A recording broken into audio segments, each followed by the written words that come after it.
specific hinge articulation between the talus, which is a tarsal bone, an important tarsal bone, the distal fibula. You don't have to worry about distal, just fibula. South Louisiana is still Louisiana, right? And the distal tibia. Now the tibia and the fibula form these, what they call malleoli or malleoli, potato. And they're basically these little cups, they're these little sockets. And those malleoli, those are your ankle bones. Like if you knock the little hard parts right here, that's the inside one's your tibia and the outside one's your fibula. So they feel like separate bones, but it's just part of the same bone. It's like, the panhandle of Florida is kind of a section of Florida, but it's still Florida. Okay? So you get these little nubs from the tibia and the fibula that form like this little socket, and then the talus fits inside that socket. That's not all its socket, but it's the way it's structured is, if this is the medial malleolus and the lateral malleolus, and here's my talus, the way it's designed is to allow this.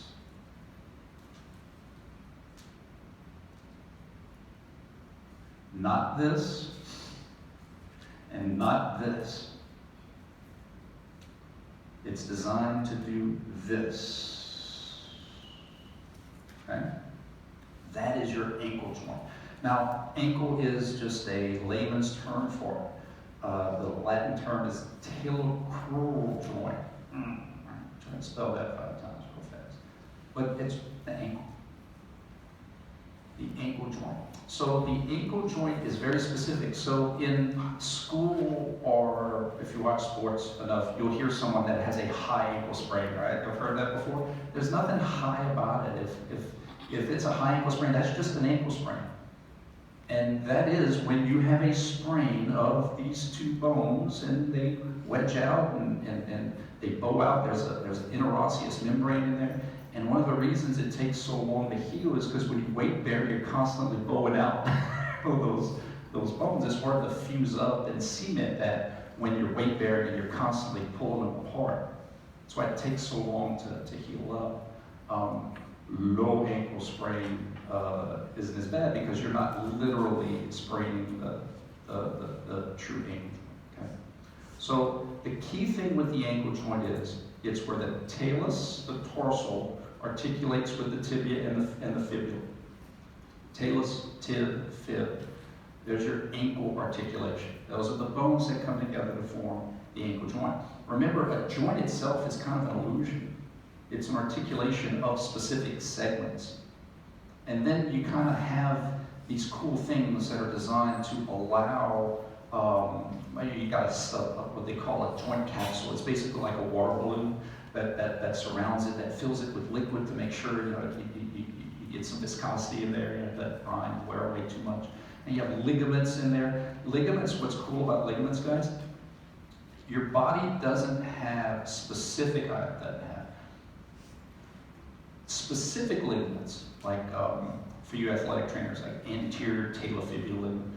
Those are actually just thickened parts of that balloon. Like, so you have these capsules that can form all of your different joints. And what we call ligaments are just thickened areas of that water balloon because of extra stresses over generations. You kind of get thicker in certain places to support more of stresses that you place on it. So that's kind of cool. So the ankle joint, talus, tibia, fibula, uniaxial hinge, means rotation in one plane, its plane, right? The way it perceives planes and axes. It can move in one plane from its perspective, about one axis from its perspective. So how many motions are we going to have to account for? 2. That's it. And I've already taught you this, right? 2 different forms of fetal and fetal position. Plantar fetal and dorsifetal. Plantar flexion, dorsiflexion. Okay?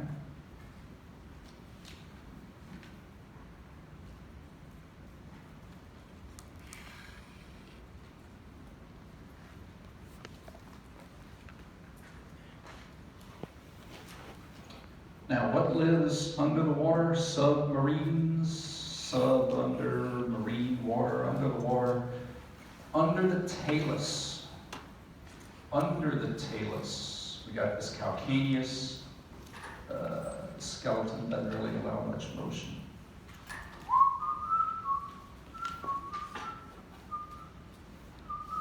This is, we had surgery and put a pin in. So the calcaneus actually rolls, just a little bit, not too much. Make sure it makes sense, we don't want to do it too much, right? Just like we don't want this talus, you know, the talus can kind of rock in there a little bit. Well, guys, it should make sense. We don't want the talus to do this. I mean, that's a bad day. And we don't want the talus, the way it's designed, to twist in the socket because that's going to bow out the tip of the foot. That's a bad day. The talus is just designed to do this. So how in the world do we get all of this kind of motion? Okay? And the answer is under the talus. Underneath the talus, where the rest of the dorsal bones glide and shift. Again, the way I look at it is, if you have a graham cracker and you break it or you smash it, it's going to break it to a bunch of little parts. If you had one rigid bone in the foot and you did a lot of walking, running, it makes sense that eventually the stress fractures are going to break it into a bunch of parts. And that's what we have here. We took a rigid link that has to weight bear tremendously and broke it into a bunch of parts so that we could dissipate, shift, glide, and grind. Okay? So underneath the talus is where we get this kind of stuff. The gliding and the shifting, which should make a lot of sense for function for a couple of reasons. One is, not all ground is level, especially for our ancestors. I mean, you walk in woods and there's uneven surfaces and this part of your foot may need to shift this way and then the other part of your foot may need to shift the other way to try to keep your center of mass over your base support. So a lot of shifting, gliding, grinding to try to cancel out motion to keep you smooth. A big example of this is, back in the horse and buggy days, you see the movies and people are riding in the buggy and bouncing all around, right? And now in cars, the way that the shocks work, man, you can ride. I mean, I don't know about you guys, but the roads in Delcom weren't exactly the smoothest. But you can be riding and you don't even feel it, right? Because the car shifts and glides. That's what your feet do. To a lesser scale, but that's what your feet do. Your feet are allowed to shift and glide uneven surfaces to keep your eyes level. Why is it important to keep your eyes level? Because that's how we process information.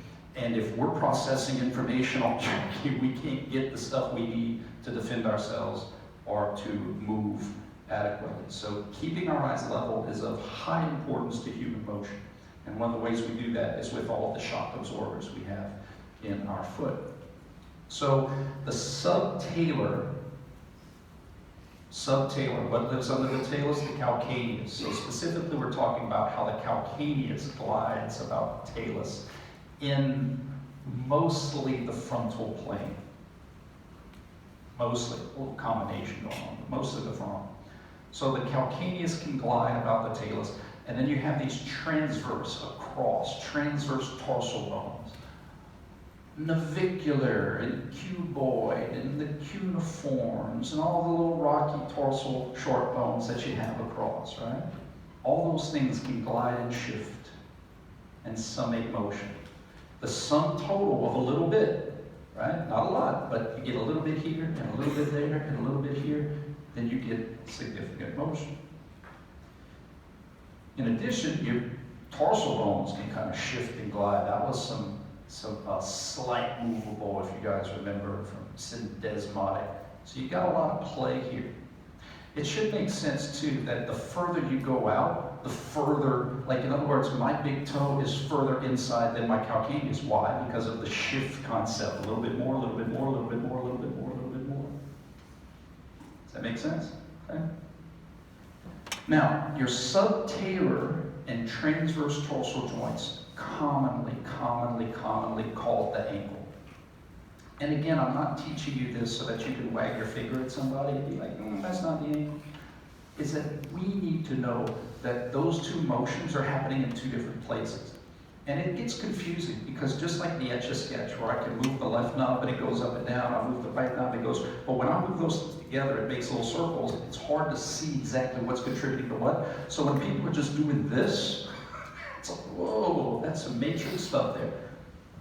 And this is a combination of the ankle and the subtalar. But it just looks like it's all happening in one place. It's understandable. So what we have to do is we have to give unto Caesar what is Caesar's. We have to extract what is that is ankle from what is that of subtalar. Knowing full well that I could use both knobs at the same time at any time. But this is just a combination.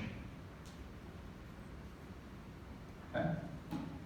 Another useful thing before I get into the motions of the subtalar joint is keeping your foot interacted with your environment, connected, compressed. What I mean by that is, in biomechanics, I'm going to teach you how friction works. And friction is basically a microscopic push. You interlock two surfaces, and based on what those two surfaces are made of, and based on how much those two surfaces are compressed together, you have the potential to push perpendicular to that compression. My point is that if you're trying to move yourself, if you're trying to run, jump, play, defend yourself, get away from danger, you want to have as much of your foot interacted with the ground as possible. More surface area, you have more interlock, and you can move yourself. So the point is that if your subtalar joints weren't allowed to do this stuff, then anytime you would go to kind of shift, your foot would come off of the ground. So what the subtalar joint does is it allows you to move yourself here and still have your whole foot interlocked with the ground surface. I know that sounds simple, but we just take it for granted how important that is for us to be able to stay connected with the ground even though we shift our mass to the side and to the other side. And that counts with uneven surfaces too. Like if you're walking on a hill, to be able to kind of reposition your foot to stay interlocked with the ground. Very high importance. An example of like if you couldn't do that, like if you imagine someone ice skating and they go to change direction and they spray ice all right. You know, for us, if we're going to change direction, I want to try to put as much surface area on the ground as possible. Change my direction. Okay? So that's happening here. That is happening here. Okay? Another common theme within joints is what we gain in stability, we lose in mobility, and vice versa. What we gain in mobility, we lose in stability. There are certain joints that we need foundational stability from. Hips are one of them, ankles one of them. And then there's other joints where we need to give a little bit more movement so that we can do what we do as humans. It should make sense, though, that the trade-off comes with injury risk. The more movement you allow for, the more chance it may go too far. Does that make sense? So you think about how many times you sprain the subtalar joint, you sprain the outside of your foot. That's because you're giving extra motion because you need it at the risk of it going a little bit too far. We don't like to sprain the talocrural joint, the ankle joint. That's a stable joint. Can we do it? Absolutely. And when it does, it's a bad day. That's why. What do you think we injure more, shoulder joints or hip joints? Shoulder joints. Why? Because we got a lot more motion here than hips. I dislocate my shoulder joint, that's a bad day, but at least I can run away from danger. If I dislocate my hip joint, that's a bad day. So you're going to see these trade-offs in the body where we give a little bit, we give a little bit more, at the trade-off of possibly giving a little bit too much. Okay? So let's talk about what these motions are called and what you're going to be accountable for. I'm going to try to do a better job of that. Just the so what. What am I accountable for, Campbell? So for the subtalar joint, we can actually look at different segments and how they glide. Some of you, I don't know, maybe someone in this class might become a podiatrist, which is like a foot doctor. And some of you may go on to do like what my friend Brian Saunier does at McLeod Trauma. He does custom orthotics for feet. So what he does is he can actually look in and say, the way these specific bones glide are called something, and the way these specific muscles glide are called something. You know, they have pronation, supination, anteversion, rearversion. They have some really cool subset motions. We don't need to worry about any of that. All we're going to worry about is how could all those bones swim in the same direction to cause significant motion, to summate their motion all in the same direction. Anybody watch Finding Nemo? Remember Finding Nemo? Remember when Nemo was trying to get all the fish to swim one way, right? Everybody swim down. Everybody swim up. Everybody swim down. That's how we're going to look at the subtalar joint for this class. If all of the bones that can shift all swam in the same direction, what would we call that? And if all the bones swam in the other direction for motion, what would we call that? That's all I'm holding you accountable for, okay? So if you think about anatomical position, which is a great place to reference, right? We have the medial part of our leg. You know what's cool about the term medial and lateral? Is that it's a term that's needed because when you're talking about extremities, we already have right and left already assigned. In other words, what's the right of my right? The left of my right. What's the left of my left, right? So we already have right and left assigned, but yet we still need something to communicate one lateral side from another lateral side, and that's where lateral and medial come from. In other words, we don't have lateral and medial from reference of our midline because there's only one of it. My right ear, my left ear. But when you're talking about the right of a right or the left of a left or the right of a left, you need terms like lateral and medial to mirror each other, okay? So the medial part of my leg, the medial part of my right leg is like the left of my right, okay? This is my medial part, this is the lateral part. Inside, outside, right? So if medial kind of means inside, in anatomical position, if medial kind of means inside, then it should make sense that if I summate all of my little fish to swim in the same direction, they're swimming inside. They're swimming in. Oh, God, doesn't like that one. Sorry, God. They're swimming in. And another term we use commonly is called inversion. Like an inversion sprain is a common term used in injuries. Just keep swimming. And so this is the inside and the outside. If you let something out, evert, you evert it, go to the outside. Eversion is the opposite of inversion. And what's really cool is that we get more summative motion through inversion than we do eversion. And that should make a lot of sense because when we change direction and I go from here to there, I need more gliding to keep my foot connected to the ground with inversion. And if you can't see it, that's okay. What I'm trying to show you is that this is the same thing as that. When I go from here to there, freeze rate, that's the same thing from here to there. I need more glide on the inversion track than the eversion track. And it goes with changing direction. How often does an athlete change direction like this? Not very often.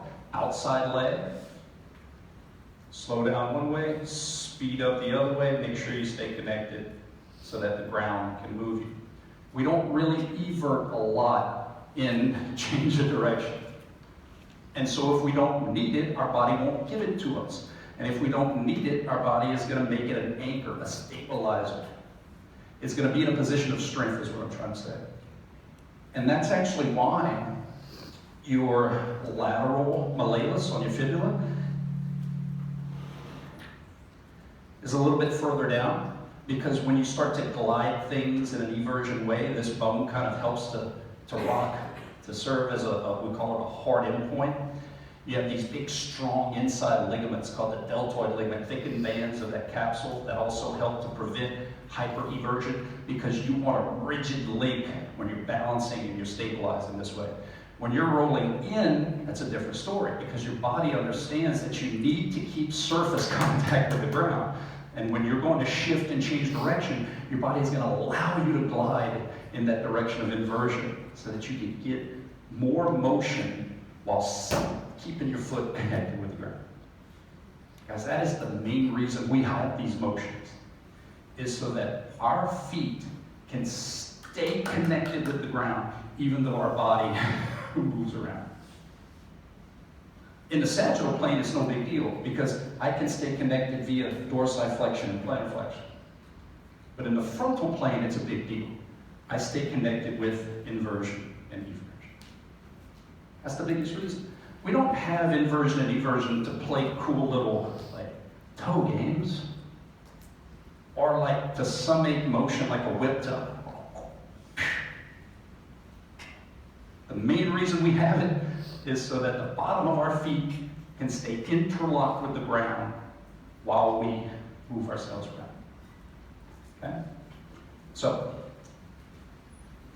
in open chain, basically that just means with my foot off the ground, it's going to look like this. Right ankle dorsi, right ankle plantar, right subtalar joint inversion, right subtalar joint eversion. Subtalar is just short for subtalar and transverse dorsal joints. Feet on the ground is going to look like this. Right ankle plantar, right ankle dorsi, right subtalar joint inversion, right subtalar joint eversion.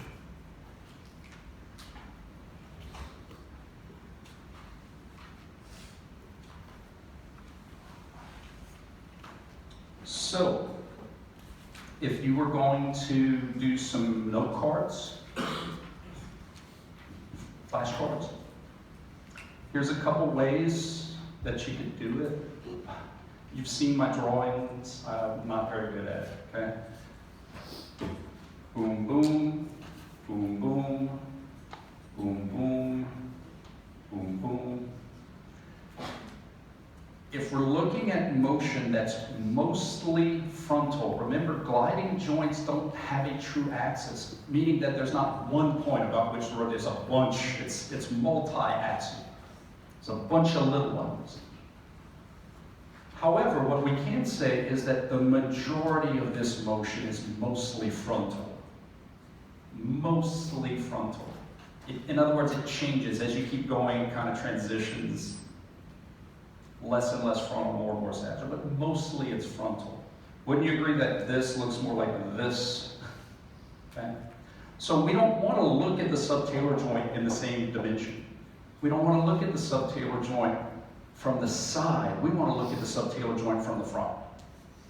Does that make sense? We want to look at the subtalar joint from more of an anterior-posterior view. Okay? So one of the techniques you could use, I'm sure you could make it a heck of a lot better than what I could, is to draw a lower leg, then represent what the foot would look like from the front, and then what I'm going to do is I'm going to draw a big toe, just so that I know that you're looking at my right. And then I could do something like this. Inversion. Or I can do something like eversion. Or if the curve thing doesn't work for you, because I was trying to do like an arch, you just draw a straight line, just a rigid link. Look at it, inversion, eversion. And then if you're doing closed chain with your foot off the ground, you can be like, what would this be? That be. Okay?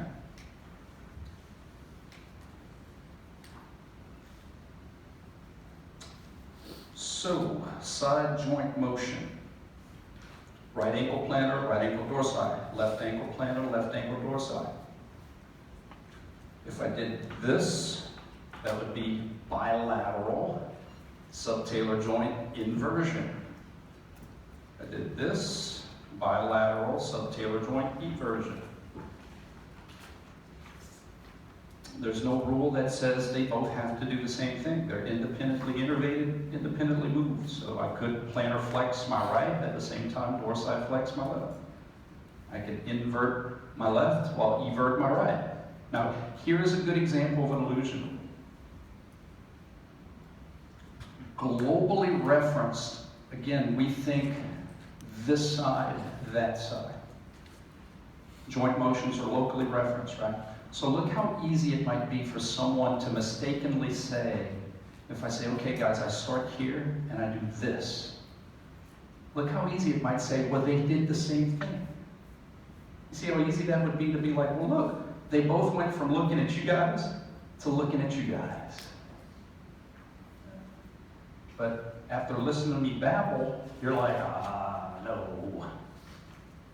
Because the doors both open, but yet rotate differently in global range because it's locally perspective, right? So don't make that mistake. Don't say, oh, they're going the same way from the room's perspective. Nothing about your joint motion says anything to do with the room's perspective. It has to do with your joint's perspective. Okay? So what would this be? We analyze motion joint by joint. If it's kind of confusing me with both of them moving at the same time, just be like, dude, be quiet for a second. Left subtalar joint inversion. Right subtalar joint eversion. What did the left do? What did the right do? But we shouldn't assume that they either did the same thing or that they didn't do the same thing. We analyze motion joint by joint, and that means side as well. Okay? So what would bilateral inversion look like? It would look like this. It looks like it's moving two different ways. But yet I darn know when I go to open the doors, that's open for both doors, even though it looks like they're rotating both ways. That's okay. Bilateral subtalar inversion, bilateral subtalar eversion, right ankle plantar, right ankle dorsi, left ankle plantar, left ankle dorsi. What's this? A combination of plantar, dorsi, inversion, eversion. There's no, how many of you have ever heard the term circumduction? Okay? That's not a joint motion, it's a movement pattern. And there's nothing wrong with the term.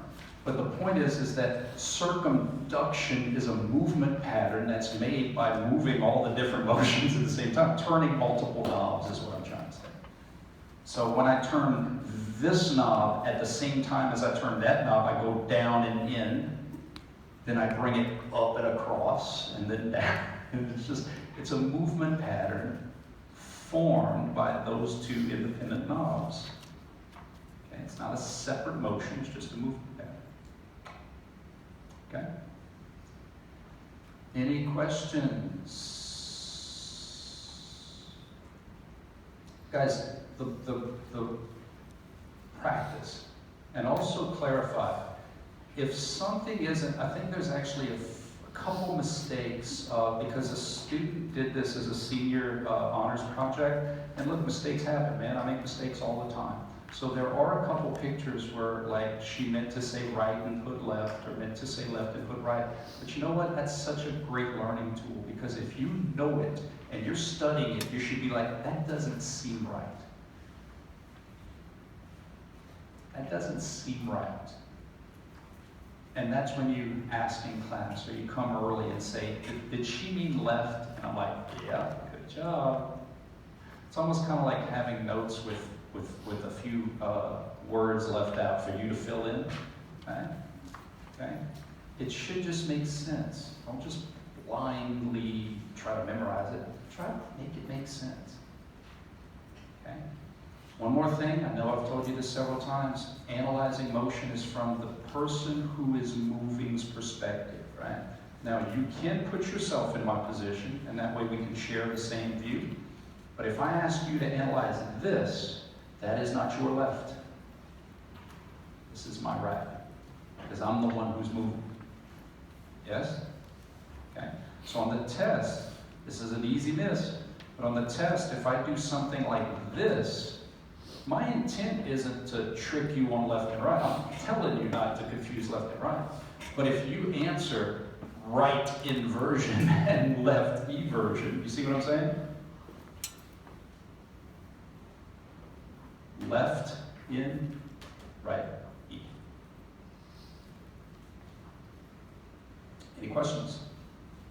Okay. Again, if you're interested in helping me film a little bit better for you guys' reference, come talk to me after class, okay? All right, y'all have a good day.